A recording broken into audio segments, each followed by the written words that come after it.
तो hello guys, आज के इस वाले वीडियो में मैं Btth की एपिसोड 165 को एक्सप्लेन करने वाला हूं। और अगर आपने पिछले वाले एपिसोड नहीं देखे हैं तो जाकर के जरूर से ही देख लेना, मैंने लिंक वीडियो के डिस्क्रिप्शन में दे दिया है। तो चलिए बिना कोई बकवास किए बढ़ते हैं हम वीडियो की तरफ। तो वीडियो की स्टार्टिंग वहीं से होती है जहाँ हमारा लास्ट एपिसोड खत्म हुआ था, जहाँ पर हमने देखा था कि जैसे ही मास्टर याओलाओ ने कहा कि वो तीनों के तीनों ही ओल्ड डीमंस यहाँ पर आ चुके हैं, तो शाओयान की टीम के दिल जोर से कांप उठे। सभी की निगाहें उस दिशा में टिक गई जहां से हवा में बिजली की सी गर्ज सुनाई दे रही थी। और फिर कुछ ही सेकंड्स के अंदर तीन काले प्रकाश एक तेज तूफान की तरह दूर आकाश से सीधा उनकी ओर आ टूटे। इनकी रफ्तार इतनी तेज थी कि पलक झपकते ही ये तीनों लाइट स्ट्रीक्स पहाड़ से बस कुछ हजार फीट दूर हवा में थम गए। लेकिन तभी जैसे ही उन्होंने याओलाओ की उपस्थिति महसूस की, उनकी गति रुक गई और तीनों की धारदार, ठंडी और बेरहम निगाहें सीधे उस पहाड़ी पर जा टिकी। और फिर गूंजा एक गुस्से से भरा स्वर, Yao Chen, it is actually you. Shaoyan ने उस तीनों की तरफ देखा। जो आदमी सबसे आगे खड़ा था वो थोड़ा पतला और डरावने चेहरे वाला एल्डर लग रहा था। साफ था ये वही था जिसने ट्रेड फेयर में उस मैप पर बोली लगाई थी। उसके पीछे दो और लोग थे, एक एल्डर और एक कुछ कम उम्र का व्यक्ति। हालांकि वो छोटा दिख रहा था, लेकिन उसकी आंखों की गहराई बता रही थी कि वो भी किसी डीमन से कम नहीं। तीनों में से दो तो बेहद डार्क और चिलिंग ओरा छोड़ रहे थे, और तीसरे का चेहरा थोड़ा बेहतर था, लेकिन ओरा सबका बेहद खतरनाक। 3 ही डीमन गोस्ट्स, कितने सालों बाद तुमसे फिर सामना हो रहा है। याओलाओ ने दोनों हाथ पीठ पीछे रखकर हल्की मुस्कान के साथ कहा। लीडर टियानजी ने गुस्से में उसकी ओर देखा और गुराया। याओलाओ की मुस्कान और भी ठंडी हो गई, बिना किसी भूमिका के कहा, hand over the ancient map. Tianji जोर से हंसा। कितना हैरानीजनक है, पूरे कॉन्टिनेंट में मशहूर याओ चेन आज रास्ता रोककर किसी और का ट्रेजर लूटना चाहता है। याओलाओ शांत स्वर में बोला, अगर कोई और होता तो मैं 2 बार सोचता, लेकिन चूंकि तुम तीनों हो इसलिए मुझे जरा भी अफसोस नहीं। बाकी लोग इंसान कहला सकते हैं, लेकिन मैं तुम तीनों को इंसानों में गिनता ही नहीं।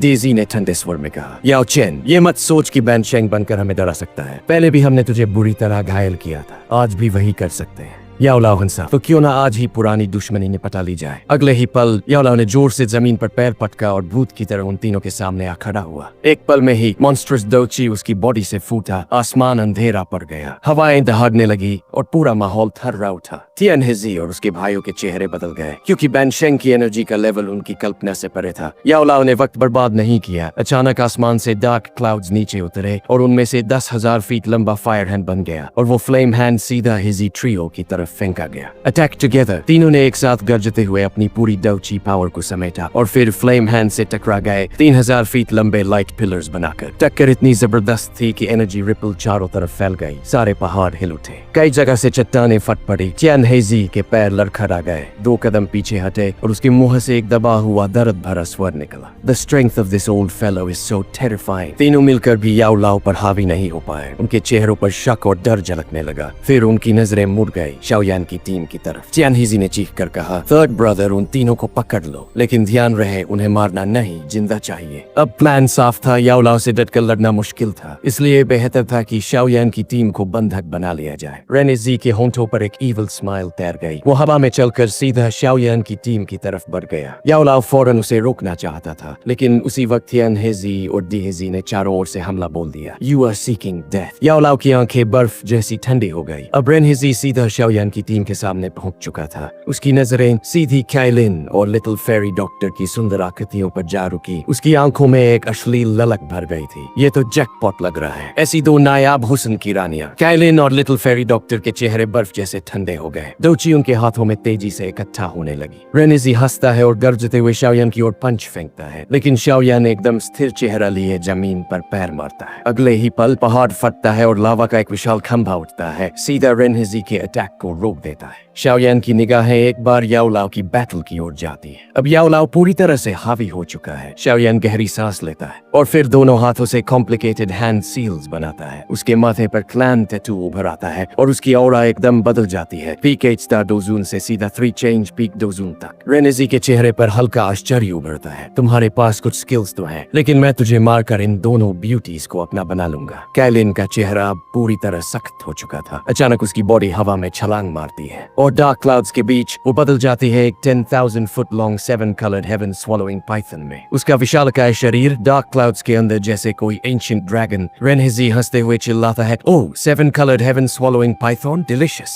आसमान से एक विशाल रंगीन बिजली की करक उसके ऊपर गिरती है। काइलिन की ताकत अब एक 8 स्टार डोजून के बराबर हो गई थी, लेकिन रेनहेजी अपनी स्लीव्स घुमाकर उस अटैक को भी हटा देता है। अब बारी थी लिटिल फेरी डॉक्टर की। वुल्फुल पॉइजन बॉडी एक्टिवेट। उसके बाल अचानक सिल्वर व्हाइट हो गए और उसके अंदर से घातक पॉइजन डोची निकली जो सीधा रेनहेजी की ओर बिजली की रफ्तार से बढ़ी। वुल्फुल पॉइजन बॉडी। रेनहेजी के चेहरे पर झटका जरूर आया, लेकिन वो हमला चकमा देकर बच गया। उसने एक अश्लील मुस्कान के साथ फिर से अटैक करने की तैयारी की, लेकिन तभी उसकी आंखें चौंधिया गई क्योंकि एक जबरदस्त एनर्जी रिपल हवा में फैल रही थी, ऐसी लहर जो मौत की आहट जैसी थी। उसने ऊपर देखा और वहां खड़ा था शाओयान। शाओयान के सामने हवा में लटक रही थी 5 फ्लेम्स, 4 असली और एक नकली हेवनली फ्लेम। रेनहेजी की आंखें फटी रह गई। 4 टाइप्स ऑफ हेवनली फ्लेम्स, लेकिन शाओयान का चेहरा शांत था। उसके होंठों पर एक ठंडी मुस्कान उभरी क्योंकि आज शाओयान पहली बार इस्तेमाल करने जा रहा था angry Buddha lotus flame 5 coloured version. Renheji की आंखों में एक्सप्रेशंस लगातार बदल रहे थे। ये लड़का वाकई में बहुत ही मिस्टीरियस है। इसके पास सिर्फ एक 8 स्टार डोजन के पीक का पावर है, लेकिन फिर भी ये इतनी फ्राइटनिंग स्ट्रेंथ कैसे अनलीश कर रहा है। रेनहेजी एक्सप्रेशंस लगातार बदल रहे थे। वो शाओयान के हाथों में चर्न होती फ्लेम्स को घूरता रहा और उसके दिल में एक जबरदस्त तूफान उठ खड़ा हुआ। मगर ये शौक तुरंत ही एक गहरे रफलेस इरादे में बदल गया। उसने अचानक एक पंच फेंका और उसके सामने की स्पेस क्रैश की आवाज के साथ फट पड़ी। एक दर्जनों फीट लंबी डार्क ब्लैक स्पेशल लाइन अचानक बन गई। वो स्पेशल क्रैक अब एक काली जहरीली सांप की तरह शाओयान की तरफ लाइटनिंग स्पीड में दौड़ी। एक विशाल स्पेशल क्रैक आकाश में तेजी से फैलने लगी, लेकिन ये क्रैक शाओयान से अभी सैकड़ों फीट दूर ही थी जब अचानक आसमान से कुछ कलरफुल थंडरबोल्ट्स टूटकर गिरे। वो बड़ी बेरहमी से क्रैक पर गिरे और उसी पल स्पेशल क्रैक रुक गई और अगले ही क्षण एक्सप्लोडेड अपार्ट। रेनहेजी की आंखों में अंधेरा छा गया जब उसकी अटैक रोकी गई। उसने गुस्से में ऊपर देखा। वहां आसमान में 7 रंगों वाली विशाल 7 कलर्ड हेवन स्वॉलोइंग पाइथन मौजूद थी। उसने अजीब सी हंसी में कहा, ओह ब्यूटी, जब तुम बार बार इंटरफेयर ही कर रही हो तो फिर इस बूढ़े को तुम्हें और उस लड़के को एक साथ खत्म करना होगा। ये कहते ही रेनजी का शरीर एक रे ऑफ लाइट में बदल गया और वो सीधा आसमान में उड़ती पाइथन की तरफ बढ़ा। उसकी मुट्ठी एक भयानक सोनिक बूम के साथ हवा चीरते हुए सीधी काइलिन की ओर लपकी। काइलिन जो अब 1000 फीट लंबी पाइथन में बदल चुकी थी, उसने अपनी विशाल टेल झटके से घुमा दी। उसकी स्ट्रेंथ इतनी जबरदस्त थी कि स्पेस इटसेल्फ टेयर हो गया। उसकी टेल और पाम विंड की टक्कर हुई और आसमान में एक भयंकर स्टॉर्म उठ खड़ा हुआ, लेकिन फिर भी काइलिन को पीछे हजारों फीट तक धकेल दिया गया। ये ब्यूटी, तुम मुझ बूढ़े से नहीं लड़ सकती। रेनहेजी ने घिनौनी हंसी हंसी और जैसे ही वो पलटा तभी उसके कानों के पास विंड चीखी। लीथल पॉइजन से भरे 2 ची पिलर्स उसके वाइटल पॉइंट्स की ओर तेजी से pierce करते हुए आ रहे थे। रेनहेजी ने आंखें सिकोड़ ली। उसने हवा में कदम जमाए और उसके पीछे की स्पेस एक मेटल वॉल जैसी डिस्टोर्ट हो गई। 2 ची पिलर्स उस पर टकराए और साफ क्लैंग की आवाज आई। 2 ब्यूटीज, आखिर तुम इस लड़के के लिए जान क्यों दे रही हो? तुम दोनों अगर इस बूढ़े के साथ चलो तो यकीन मानो मजे में रहोगी। रेनजी हंसा, मगर तभी उसने देखा कि दूर शाओयान 5 हेवनली फ्लेम्स को एक साथ कंप्रेस कर रहा है। उसका चेहरा झटके से ट्विच कर उठा।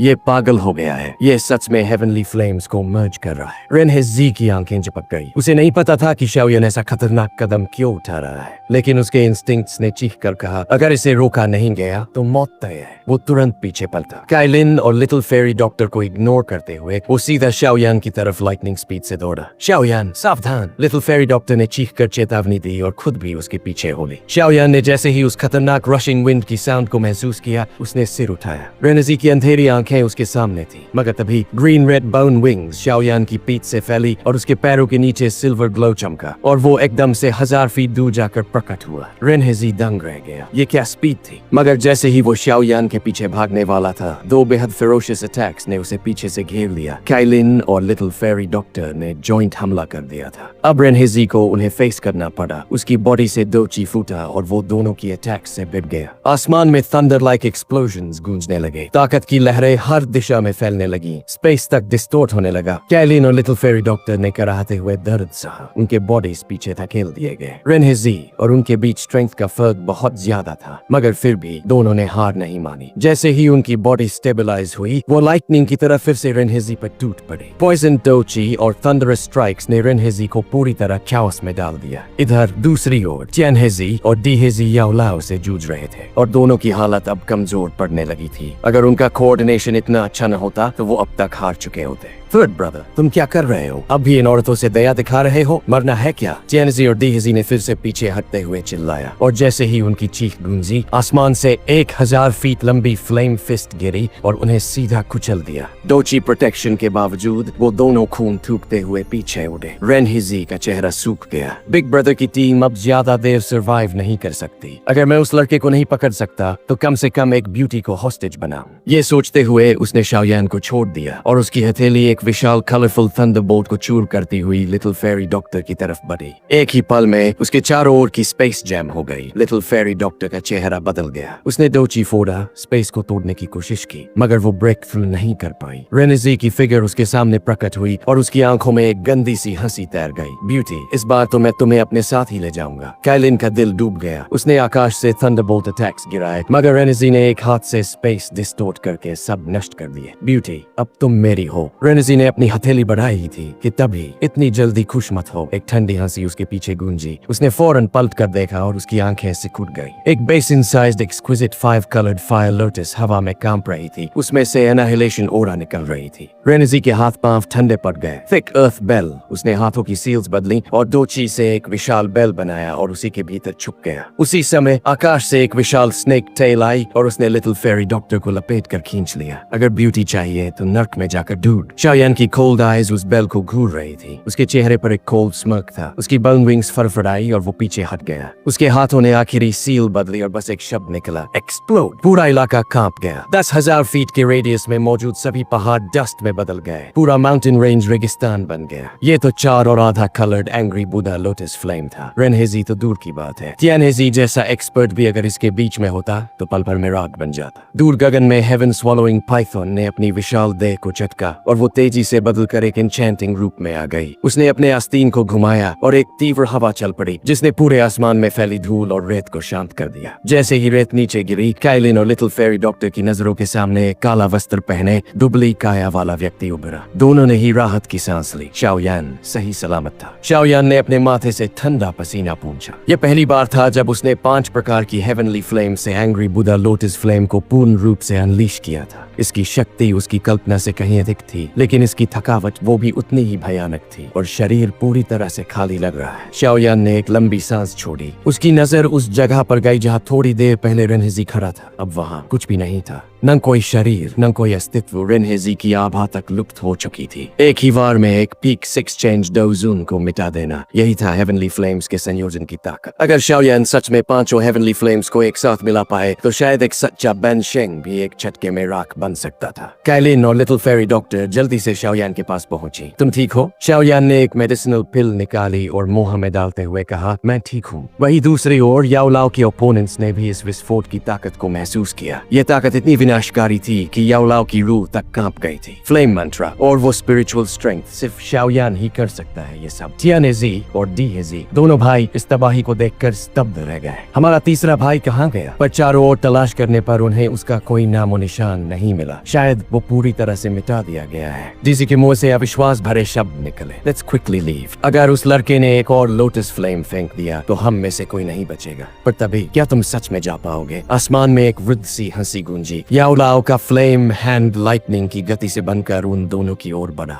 यो चेन, तुम हद कर रहे हो। चेनजी चीखा, लेकिन तब तक देर हो चुकी थी। आग की वो विशाल हथेली उन पर गिरी और दोनों कैनन बॉल्स की तरह जमीन पर जा गिरे। उनके चारों ओर 2000 फुट गहरे गड्ढे बन गए थे। चेनहिजी और डीहिजी ने खून थूका। उनकी आंखें जली हुई थी, लेकिन वो अब लड़ने की हिम्मत नहीं कर सके। वो अलग अलग दिशाओं में भागने लगे। पर याओलाओ ने डीहिजी के सामने प्रकट होकर जगह सील कर दी। डीहिजी चिल्लाया और सेल्फ डिस्ट्रक्ट करने को तैयार हो गया। पर याओलाओ की हथेली एक लाइटनिंग स्ट्राइक की तरह उसकी छाती में जा लगी। एक पल में उसका जीवन बल नष्ट हो गया। याओलाओ ने उसका स्टोरेज रिंग उठाया और शाओयान की ओर उछाल दिया। शाओयान ने उसे पकड़ा और अपनी मुट्ठी खोली। उसमें एक और स्टोरेज रिंग थी, रेनहिजी की। शाओयान ने दोनों रिंग्स को स्पिरिचुअल इम्प्रिंट से मुक्त किया और अंदर की चीजों को स्कैन किया। नक्शा नहीं मिला। शायद वो तियानहिजी के पास है, शाओयान ने जवाब दिया। लेकिन तभी उसकी हथेली में एक और स्क्रोल दिखाई दी। लिटिल फेरी डॉक्टर और काइलिन एक साथ बोल बोल पड़ी, किंग कॉन्ग ग्लास बॉडी। शाओयान ने हंसते हुए कहा, ये वही स्क्रॉल है जो ऑक्शन में था, अब बिना कुछ खरीदे मिल गया। कैलिन ने ठंडे स्वर में कहा, इन तीनों ने अपने जीवन में अनगिनत स्त्रियों का जीवन बर्बाद किया, उनका ये अंजाम एकदम उचित है। तभी हवा में तेज गूंज सुनाई दी। याओलाओ लाइटनिंग स्पीड से लौट आया। उसने हाथ फैलाया और उसमें एंशिएंट मैप का अंतिम टुकड़ा था। शाओयान ने वो टुकड़ा थाम लिया। उसकी आंखें खुशी से चमक उठी। प्यूरिफाइंग डिमोनिक लोटस फ्लेम, अब तो मेरा होगा। शाओयान के चेहरे पर जबरदस्त खुशी थी और याओलाओ बस मुस्कुरा रहा था। उसे अच्छे से पता था इस एंशिएंट मैप के फ्रैगमेंट्स को ढूंढने में शाओयान ने कितनी मेहनत की थी। याओलाओ ने चारों तरफ नजर दौड़ाई और काम आवाज में कहा, लेट्स गो। हमने ज्यादा हलचल कर दी है, जल्द ही कुछ एक्सपर्ट्स को इसकी भनक लग जाएगी और अगर उन्हें पता चला कि हमारे पास कंप्लीट एंशिएंट मैप है तो मुश्किलें खुद हमारे पीछे चलेंगी। शाओयान ने धीरे से सिर हिलाया। उसे समझ में आ गया था अब ट्रबल सिर्फ फ्रैगमेंट से नहीं बल्कि पूरी वर्ल्ड लेवल ताकतों से हो सकती है, क्योंकि ये मैप सीधे जुड़ा था प्यूरिफाइंग डिमोनिक लोटस फ्लेम से। प्यूरिफाइंग डिमोनिक लोटस फ्लेम, वो आग जो दुनिया की सबसे रेयर और टेरिफाइंग हेवनली फ्लेम्स में से एक थी। एक ऐसा ट्रेजर जिसके लिए शक्तिशाली दो शेंग भी जान देने को तैयार होते हैं। याओलाओ ने हवा में हाथ लहराया और उनका ग्रुप आसमान की ओर उड़ता चला गया। जैसे ही वो तीनों फिगर्स होराइजन से गायब हुए, सारी जगह पर एक अजीब सी खामोशी छा गई। 10 मिनट बाद तेज हवा की सनसनाहट के साथ दर्जनों फिगर्स आसमान से उतरते हैं और उनके आंखों के सामने सिर्फ एक तबाह हुई पहाड़ी रेंज थी। ये माउंटेन रेंज पूरी तरह खत्म हो चुका। इतनी भयानक डिस्ट्रक्टिव फोर्स किसका काम है ये? किसी की नजर नीचे एक कॉर्प्स पर जाती है। ये तो Btth है, ही डीमन गोस्ट्स में से एक। ही डीमन गोस्ट्स तीनों मिलकर एक एलीट बैनशेंग को टक्कर दे सकते हैं। अगर Btth मर गया है तो बाकी दो की हालत भी शायद ज्यादा अच्छी नहीं होगी। इन सब के बीच शाओयान और उसका ग्रुप 5000 किलोमीटर दूर एक पहाड़ की चोटी पर पहुंच चुका था। याओलाओ हंसते हुए बोला, अब हमें कोई नहीं पकड़ सकता। मैंने रास्ते में हमारी पूरी ओरा मिटा दी है। Even a Dosheng won't be able to track us now। शाओयान ने मुस्कुराते हुए सिर हिलाया। इस बार जो मिला है वो सच में कमाल है। तीनों ही डीमन गोस्ट्स की इविल डीड्स के बावजूद उनका स्टैश वाकई रिच था। अब एंशिएंट मैप का सच्चा टेस्ट शुरू होने वाला था। याओलाओ ने फौरन स्पेस सील कर दी। अगर कुछ अनएक्सपेक्टेड हुआ तो हम रिएक्ट कर पाएंगे। शाओयान ने अपनी स्टोरेज रिंग से मैप फ्रैगमेंट्स निकाले और धीरे धीरे उन्हें जोड़ने लगा। जैसे जैसे वो पीसेस एक दूसरे से मिलते गए, आखिरकार एक कंप्लीट एंशिएंट मैप उसके सामने तैरने लगा। लेकिन मैप कुछ ज्यादा ऑर्डिनरी लगा। ये तो बस रैंडम लाइंस है, कोई डेस्टिनेशन, कोई रूट भी नहीं है। शाओयान का चेहरा उतर गया, लेकिन याओलाओ ने कामली कहा, डोंट लूज होप। ये एंशिएंट मैप इतना पुराना है, जरूर कोई सीक्रेट होगा। Try dripping your blood on it. Shaoyan ने हेजिटेशन के बाद अपनी उंगली काटी, ब्लड ड्रॉप मैप पर गिराई, लेकिन कुछ नहीं हुआ। सब खामोश। शाओयान ने मैप को निराशा से देखा। कैलिन भी कुछ नहीं बोली, क्योंकि वो जानती थी कि इस फ्लेम के लिए शाओयान ने कितना कुछ किया है। तभी शाओयान ने भरे गले से कहा, अगर ये बेकार है तो इसे रखने का क्या मतलब? और तब उसकी हथेली में हेवनली फ्लेम भड़क उठी। उसने वो फ्लेम एंशिएंट मैप पर डाल दी। याओलाओ शॉक्ड था, क्योंकि मैप जल ही नहीं रहा था। शाओयान ने फ्लेम को तेज किया। स्पेस डिस्टोर्ट होने लगी, लेकिन मैप अडिग। तभी लाइंस ग्लो करने लगी और फिर एंशिएंट कैरेक्टर्स हवा में तैरने लगे। एक साथ दो चांद आकाश में चमकते हैं। ऊपर 9 ग्रह एक विशाल अरे बनाते हैं। हर तरफ से उठती एनर्जी की लहरें एक नई शक्ति को जन्म देती है और वो डिमोनिक फ्लेम फिर से धरती पर उतरती है। शाओयान स्टन था। याओलाओ ने जवाब दिया, ये एक नेचुरल फिनोमेनन है जो 1000 साल में एक बार होता है और उसी दिन प्यूरिफाइंग डिमोनिक लोटस फ्लेम वापस इस दुनिया में प्रकट होगा। लेकिन अब सिर्फ 3 साल बचे हैं। 3 सालों में तुम्हें डोशेंग बनना ही होगा, वरना तुम सिर्फ फ्लेम को देख पाओगे, छू नहीं पाओगे। शाओयान के मुंह से ठंडी सांस निकली। इतने सालों की मेहनत के बाद बस ये। लेकिन उसी पल एंशिएंट मैप से निकलता हुआ एक ग्लो सीधे शाओयान की फोरहेड में समा गया। एक डिमोनिक लोटस सिंबल उसकी कॉन्शियसनेस में इम्प्रिंट हो गया। इतना तेज, इतना अचानक कि याओलाओ तक कुछ समझ नहीं पाए। शाओयान के इतने पास खड़े होने के बावजूद वो रिएक्ट तक नहीं कर पाए और जब तक वो समझते, वो चमकती हुई रोशनी सीधे शाओयान के माथे के बीचों बीच जा चुकी थी। कैलिन और लिटिल फेरी डॉक्टर भी शॉक में थी। उनके चेहरे से जैसे सारी रंगत उड़ गई थी। जो एंशिएंट मैप उनके सामने था वो जितना पुराना था उतना ही मिस्टीरियस भी, और ये कोई नहीं जानता था कि ये सब कुछ अच्छा है या फिर बेहद खतरनाक। शाओयान जो इस पूरी घटना का केंद्र था, पहले तो स्टन्ड रह गया, लेकिन अगले ही पल उसने अपनी आंखें बंद की और अपनी स्पिरिचुअल स्ट्रेंथ को केंद्रित किया। उसने उस रोशनी के ओरिजिन को महसूस करने की कोशिश की। थोड़ी ही देर में उसे एहसास हुआ कि उसके माथे के अंदर एक रोशनी का क्लस्टर है, छोटा लेकिन बेहद शक्तिशाली। और ये बात पूरी तरह साफ थी कि ये एनर्जी उसके अंदर की नहीं है। ये वही मिस्टीरियस लाइट थी जो अभी अभी एंशिएंट मैप से बाहर निकली थी। वो लाइट बस वहाँ स्थिर होकर तैर रही थी, लेकिन शाओयान के दिल में डर भर गया, क्योंकि ये अननोन था। और सबसे बड़ा डर हमेशा इसी अननोन से ही आता है, घटिया चीज। शाओयान ने मन ही मन बुरा भला कहा और खुद को शांत करने के लिए गहरी सांसें ली। उसने स्पिरिचुअल स्ट्रेंथ से उस लाइट क्लस्टर को एनसर्कल करने की कोशिश की, लेकिन तभी अचानक उस क्लस्टर से एक सफेद रोशनी निकली और सीधा शाओयान की आत्मा में घुस गई। शाओयान के अंदर जैसे एक बिजली दौड़ गई। उसने तुरंत अपने स्पिरिट से एक डिफेंस शील्ड बनाया, लेकिन वो लाइट किसी भी रोक को बिना रुके पार कर गई और सीधा उसकी सोल के अंदर समा गई। अगले ही पल शाओयान का शरीर फ्रीज हो गया। उसके चेहरे पर दर्द साफ दिख रहा था। याओ लाओ का दिल डूब गया। उसने तुरंत अपना हाथ शाओयान के सिर पर रखा और अपनी स्पिरिचुअल स्ट्रेंथ से शाओयान के अंदर घुसने की कोशिश की, लेकिन ठीक उसी समय शाओयान ने अचानक आंखें खोल दी और जोर जोर से सांस लेने लगा। याओ लाओ रुक गया और जल्दी से पूछा, क्या हुआ? शाओयान ने माथा सहलाया और धीमे से बोला, वो चीज अब भी मेरे माथे में है। मैं उसे छू भी नहीं पा रहा, लेकिन वो कुछ कर भी नहीं रही। याओ लाओ थोड़ा सोच में पड़ा, फिर अचानक बोला, तुम कितने साल के थे जब हम पहली बार मिले थे? शाओयान ने चौंकते हुए जवाब दिया, 15 साल का।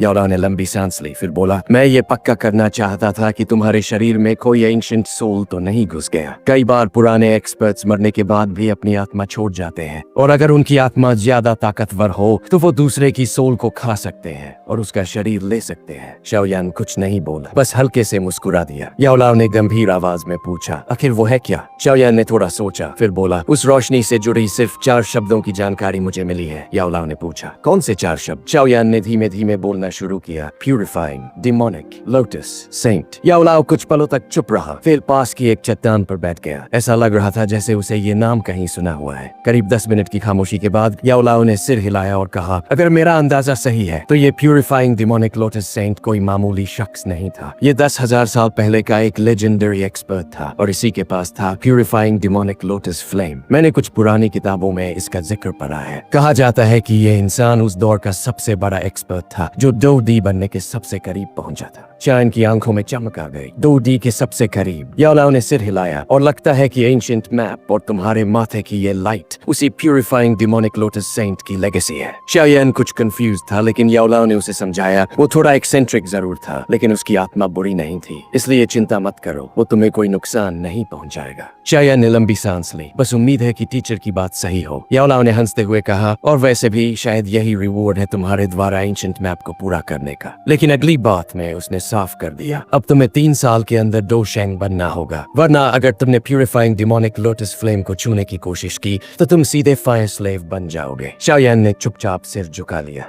कैलिन ने पूछा, तो हल एक ही है, शाओयान को 3 साल में 2 शेंग बनना होगा। याओ लाओ ने कहा, एग्जैक्टली, और इसका एकमात्र तरीका है बोधिसत्व एंशिएंट ट्री से बोधिसत्व हार्ट प्राप्त करना। शाओयान ने कहा, लेकिन वो एंशिएंट रीजन में है, इतनी बड़ी जगह में उसे ढूंढना आसान नहीं होगा। याओ लाओ ने हल्के से हंसते हुए कहा, अगर आसान होता तो ये मौका तुम्हें नहीं मिलता, लेकिन तुम लकी हो, तुम्हारे पास बोधिसत्व सीड है, वही तुम्हें रास्ता दिखाएगा। शाओयान ने सांस खींची और फैसला कर लिया। अब रास्ता साफ था, उसे एंशिएंट वेस्टलैंड रीजन जाना होगा, बोधिसत्व एंशिएंट ट्री को ढूंढना होगा और 2 शेंग बनना होगा। तैयारी पूरी होने के बाद शाओयान और उसकी टीम ने और देर नहीं की, वे सीधे लौट गए फॉलिंग स्टार पेविलियन की ओर। वहां पहुंचकर उन्होंने 2 दिन तक आराम किया, लेकिन इन 2 दिनों में एक तूफान सेंट्रल प्लेन्स में फैल चुका था। बस एक नाम से एक बोधिसत्व एंशिएंट ट्री पूरा सेंट्रल प्लेन्स हिल चुका था। चुपकर रहने वाले पुराने दानव, सेक्लूडेड ओल्ड डीमंस तक बाहर निकल आए थे। खबर ही कुछ ऐसी थी, एंशिएंट वेस्टलैंड रीजन पहले खतरे की वजह से अवॉइडेड थी, लेकिन अब उसके पास एक ऐसा आकर्षण था जो कोई भी नजरअंदाज नहीं कर सकता। बोधिसत्व हार्ट वो एक चीज थी जो किसी को भी 2 शेंग बनने का मौका दे सकती थी, और 2 शेंग पूरे कॉन्टिनेंट का सबसे ऊंचा स्तर। लोग अपनी पूरी जिंदगी झोंक देते हैं बस उस एक मुकाम तक पहुंचने के लिए, और अब जब सामने एक मौका है तो फिर चाहे फ्लेम में कूदना पड़े, कोई पीछे नहीं हटेगा। शाओयान जानता था अगर वो इस मौके को खो देगा तो 3 साल बाद जब प्यूरिफाइंग डिमोनिक लोटस फ्लेम वापस प्रकट होगा, वो बस दूर खड़ा रहेगा और देखेगा कि कोई और वो चीज छीन कर ले गया जिसके लिए उसने जान तक दांव पर लगाई थी। नहीं, शाओयान ने खुद से कहा, मैं ऐसा नहीं होने दूंगा। और इसी सोच के साथ शाओयान ने निर्णय लिया। वो एक सिक्लूडेड चेंबर में बंद हुआ और शुरू कर दी अपनी इंटेंस ट्रेनिंग। उसका लक्ष्य अब सिर्फ एक था, बोधिसत्व हार्ट को पाना, क्योंकि अगर 3 साल के अंदर उसे 2 शेंग कैंग बनना है तो उसे ये मौका नहीं छोड़ना चाहिए। इसलिए उसने ट्रेनिंग के लिए उठाया एक rare Tian class 2 skill King Kong glass body. ये कोई मामूली स्किल नहीं थी। इसका असर सीधा शरीर पर पड़ता था। दोची को हड्डियों, मांसपेशियों और खून तक में उतारना होता था। शाओयान के शरीर पर पहले से रेयर नेचुरल ट्रेजर्स का असर था, लेकिन जैसे ही ट्रेनिंग शुरू हुई उसकी हड्डियां टूटने की आवाज आने लगी। उसका पूरा शरीर सुनहरी रोशनी से भर गया। हर मसल, हर जॉइंट, हर सेल दोची से भरने लगी। धीरे धीरे उसका शरीर एक्सपैंड होने लगा। वो अब एक ह्यूमनॉइड बीस्ट जैसा लगने लगा था। लेकिन ये ताकत नहीं थी, ये दर्द था। तभी उसके मुंह से अचानक एक घूंट खून बाहर निकल आया। शाओयान घुटनों पर आ गिरा। ये तो जैसे शरीर फटने वाला है, लेकिन उसने हिम्मत नहीं हारी। उसने फिर से दोची सर्कुलेट की और इस बार और गहराई तक। हर बार जब उसका शरीर फैलता खून बहता, हर बार जब वो सिकुड़ता दर्द और बढ़ता। लेकिन शाओयान रुका नहीं। दिन पर दिन यही साइकिल चलती रही। हर बार वो खून में नहाया हुआ बाहर निकलता और फिर एक बार फिर शुरू करता। आधा महीना ऐसे ही निकल गया। बाहर की दुनिया सेंट्रल प्लेन्स केओस में डूबी हुई थी। हर बड़ी क्लैन, हर पावरफुल सेक्ट, हर hidden expert ancient wasteland region की ओर बढ़ रहे थे। उन सभी की निगाहें एक ही चीज पर थी, बोधिसत्व एंशिएंट ट्री, और सब एक ही संकेत का इंतजार कर रहे थे। फिर एक दिन, छठे दिन की सुबह, सूरज की पहली किरण जैसे ही धरती पर पड़ी, नॉर्दर्न ईस्टर्न डायरेक्शन से एक डिवाइन एनर्जी वेव उठी। हर एक्सपर्ट ने, हर स्पिरिचुअल बीस्ट ने उस लहर को महसूस किया, जैसे कि आसमान में कोई एंशिएंट ऑरा एक्टिवेट हो गया हो। और तभी हर किसी की आंखों के सामने उभरी एक विशाल प्राचीन पेड़ की छवि। उसकी ऑरा शांत, पवित्र और किसी बुद्धत्व वाली लग रही थी। किसी ने धीरे से कहा, ये बोधिसत्व एंशिएंट ट्री है। वो मोमेंट था जब पूरी सेंट्रल प्लेन्स की रफ्तार बदल गई। अब रेस शुरू हो चुकी थी और शाओयान अभी भी ट्रेनिंग चेम्बर के अंदर था, अपने शरीर को तोड़ने और फिर से गढ़ने में व्यस्त। क्योंकि उसे पता था अगर वो इस दौर में सबसे आगे निकलना चाहता है तो उसे सबसे पहले खुद को हराना होगा।